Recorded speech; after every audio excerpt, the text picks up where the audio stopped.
S M Krishna ಅಂತಿಮ ದರ್ಶನಕ್ಕೆ 2 ಸಾಲುಗಳ ವ್ಯವಸ್ಥೆಯನ್ನ ಮಾಡಲಾಗಿದೆ. ಒಂದು ಕಡೆ ವಿಐಪಿ, ವಿವಿಐಪಿಗಳಿಗೆ ವ್ಯವಸ್ಥೆಯನ್ನ ಮಾಡಲಾಗಿದೆ. ಮತ್ತೊಂದು ಬದಿಯಲ್ಲಿ ಸಾರ್ವಜನಿಕರಿಗೆ ವ್ಯವಸ್ಥೆಯನ್ನ ಮಾಡಿಕೊಡಲಾಗುತ್ತೆ. ಇಂದು ರಾತ್ರಿಯವರೆಗೆ ಅಂತಿಮ ದರ್ಶನಕ್ಕೆ ವ್ಯವಸ್ಥೆಯನ್ನ ಕಲ್ಪಿಸಿಕೊಡಲಾಗುತ್ತೆ. ಸದಾಶಿವನಗರ ನಿವಾಸದ ಬಳಿ ಬಿಗಿ ಭದ್ರತೆಯನ್ನ ಕೂಡ ಕೈಗೊಳ್ಳಲಾಗಿದೆ. ಎಸ್ಎಂ ಕೃಷ್ಣ ಅವರ ಅಂತಿಮ ದರ್ಶನಕ್ಕೆ 2 ಸಾಲುಗಳ ವ್ಯವಸ್ಥೆ, ಒಂದು ಕಡೆ ವಿಐಪಿ, ಇನ್ನೊಂದು ಕಡೆ ವಿವಿಐಪಿ, ಮತ್ತೊಂದು ಬದಿಯಲ್ಲಿ ಸಾರ್ವಜನಿಕರಿಗೂ ಕೂಡ ಅಂತಿಮ ದರ್ಶನಕ್ಕೆ ಅವಕಾಶವನ್ನು ಮಾಡಿಕೊಡಲಾಗುತ್ತೆ. ಏಕೆಂದರೆ ಅಪಾರ ಅಭಿಮಾನಿ ಬಳಗವನ್ನ ಕೂಡ ಎಸ್ಎಂ ಕೃಷ್ಣ ಹೊಂದಿದ್ದಾರೆ. ಜೊತೆಗೆ ರಾಜ್ಯ ಮಾತ್ರವಲ್ಲ, ಹೊರ ರಾಜ್ಯದಲ್ಲೂ ಕೂಡ ಅವರಿಗೆ ಸಾಕಷ್ಟು ಅಭಿಮಾನಿ ಬಳಗ ಇದೆ. ಜೊತೆಗೆ ಪೊಲಿಟಿಷಿಯನ್ಸ್ಗಳು ಕೂಡ ಅಷ್ಟೇ ತುಂಬಾ ಉತ್ತಮವಾದ ಬಾಂಧವ್ಯವನ್ನ ಹೊಂದಿದ್ದಾರೆ. ಹೀಗಾಗಿ ಪ್ರಿಯಾಂಕ್ ಖರ್ಗೆ ಅವರು ಮಾತನಾಡ್ತಾ ಇದ್ದಾರೆ.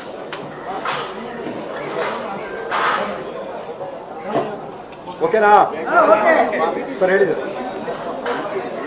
ಇವತ್ತು ಮಾನ್ಯ ಶ್ರೀ ಎಸ್ಎಂ ಕೃಷ್ಣ ಸಾಹೇಬ್ರ ನಿಧನದಿಂದ ನಾವು ಬರೀ ರಾಜಕೀಯ ವಲಯದಲ್ಲಿ ಅಷ್ಟೇ ಅಲ್ಲ, ಇಡೀ ನಮ್ಮ ದೇಶಕ್ಕೆ ನಾವು ಒಂದು ದೊಡ್ಡ ಆಸ್ತಿಯನ್ನು ನಾವು ಕಳ್ಕೊಂಡಾಗಿದೆ. ಬಹುಶಃ ಬಹಳ ಅಪರೂಪದ ರಾಜಕಾರಣಿ. ನೀವು ಕರ್ನಾಟಕದಲ್ಲಿ ಕೇಳಿದ್ರೂ ಕೂಡ ಅಥವಾ ದಿಲ್ಲಿನಲ್ಲಿ ಕೇಳಿದ್ರೂ ಕೂಡ ಇರ್ರೆಸ್ಪೆಕ್ಟಿವ್ ಆಫ್ ಪಾರ್ಟಿ ಅವ್ರ ಬಗ್ಗೆ ಅಭಿಪ್ರಾಯ ಏನಿದೆ ಅಂದರೆ ಜೆಂಟಲ್ಮ್ಯಾನ್ ಪೊಲಿಟಿಷಿಯನ್ ಅಂತ ಇದೆ. ನಾವು ಹಲವಾರು ಬಾರಿ ಬಂಡವಾಳಕ್ಕೋಸ್ಕರ ವಿದೇಶಕ್ಕೆ ಹೋದಾಗೂ ಕೂಡ ಅವರು ನಡ್ಕೊಳ್ಳುವ ರೀತಿ, ಅವ್ರು ಯಾವ ರೀತಿ ವಿದೇಶಾಂಗ ಸಚಿವರಾಗಿ, ಮಿನಿಸ್ಟರ್ ಆಫ್ ಎಕ್ಸ್ಟರ್ನಲ್ ಅಫೇರ್ಸ್ ಆಗಿ ಅವ್ರು ಕೆಲಸ ಮಾಡಿದರು. ಈಗಲೂ ಕೂಡ ಸಾಕಷ್ಟು ಜನ ನಮ್ಮ ಇಂಡಿಯನ್ ಅಂಬಾಸಿಡರ್ಸ್ ಇರ್ಬೋದು, ಫಾರಿನ್ ಅಂಬಾಸಿಡರ್ಸ್ ಇರ್ಬೋದು, ನನ್ನ ಜೊತೆ ವೈಯಕ್ತಿಕವಾಗಿ ಹೇಳಿದ್ದು ಅವ್ರು ಯಾವ ರೀತಿ ನಡ್ಕೊಳ್ತಾ ಇದ್ರು ಅಂತ, ಮತ್ತು ಯಾವ ರೀತಿ ಭಾಳ ಹೆಮ್ಮೆಯಿಂದ ದೇಶದ ಬಗ್ಗೆ ಅವರು ಮಾತನಾಡ್ತಾಯಿದ್ರು ವಿದೇಶದಲ್ಲಿ ಅಂತ. ಮತ್ತು ವಿಶೇಷವಾಗಿ ಅವರ ಕೊಡುಗೆ ಕರ್ನಾಟಕಕ್ಕೆ ಮತ್ತು ಬೆಂಗಳೂರಿಗೆ ಅಪಾರವಾದದ್ದು. ನನಗೂ ಈಗಲೂ ಕೂಡ ನೆನಪಿದೆ, ನಾನು ಮೊದಲನೇ ಬಾರಿ IT ಸಚಿವನಾದಾಗ ಆಕಸ್ಮಿಕವಾಗಿ ಸಾಹೇಬರು ಭೇಟಿಯಾಗಿದ್ರು. ಭೇಟಿಯಾದಾಗ ನನಗೆ ಬೆಂಚ್ ಅಪ್ಪರಿಸಿ, ನನಗೆ ಈಗಲೂ ಮಾತು ನೆನಪಿದೆ. ಅವ್ರು ಹೇಳಿದ್ರು, you are the custodian of India's jewel that is Bengaluru. ಇದರಿಂದ ಸಾಕಷ್ಟು ಬಂಡವಾಳನೂ ಆಗುತ್ತೆ, ಉದ್ಯೋಗನೂ ಸೃಷ್ಟಿಯಾಗುತ್ತೆ.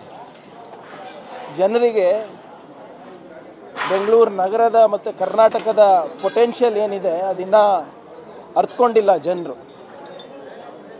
ಈಗ ಅದರ ರಾಯಭಾರಿ ನೀನಾಗಿದೆಯಾ, ಸರಿಯಾಗಿ ನಡ್ಸ್ಕೊಂಡು ಹೋಗುವಂಥ ಕಿವಿ ಮಾತು ಹೇಳ್ತಾ ಇದ್ರು. ಅವರು ಹಾಕಿದಂಥ ಒಂದು ಅಡಿಪಾಯ ಏನಿದೆ, ಇವತ್ತು ನಾವು ವಿಶ್ವದ ಅತ್ಯಂತ 4ನೇ ದೊಡ್ಡ IT ಕ್ಲಸ್ಟರ್ ಆಗಿ ನಾವು ಹೊರಹೊಮ್ಮಿದ್ದೇವೆ. ಲಕ್ಷಾಂತರ ಜನರ ಬದುಕಿಗೆ ದಾರಿದೀಪ ಇವತ್ತು ಅಂದಿನ ಅವರು ರೂಪಿಸಿದಂಥ ನೀತಿಗಳಾಗಿವೆ.